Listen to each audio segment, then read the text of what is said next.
এইখানে কি আছে? অপারেশন করার মতো আছে কি আমাকে বলেন? আমি তো কিছুই দেখতে পাচ্ছি না। এরকম আসলে আমাদের অনেকেই ভাববে।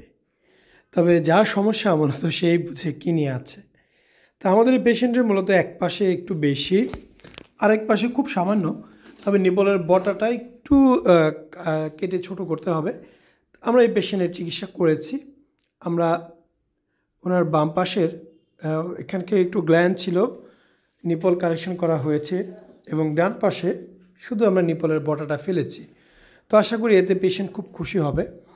৬ মাস পর বোঝা যাবে আসলে কেমন রেজাল্ট আসে। একটি ফলাফল আসতে কয়েক মাস লাগবে, এটা তো খুব স্বাভাবিক, আপনারাও জানেন। তো আমরা চেষ্টা করি সবসময় আপনাদের বোঝানোর জন্য হাত দিয়ে ধরে দেখাতে যে আসলে কোন অংশটাতে গ্ল্যান্ড, কোন অংশটাতে গ্ল্যান্ড না, কোনটা মাথা, কোনটা কি। তো আসলে কেউ ভুল বুঝবেন না। আপনারা যদি আমাদের সাথে যোগাযোগ করতে চান অবশ্যই উপরে দেওয়া নাম্বারে ফোন দিবেন। আমরা সকল বিষয় আপনাদের বুঝিয়ে বলবো ইনশাআল্লাহ।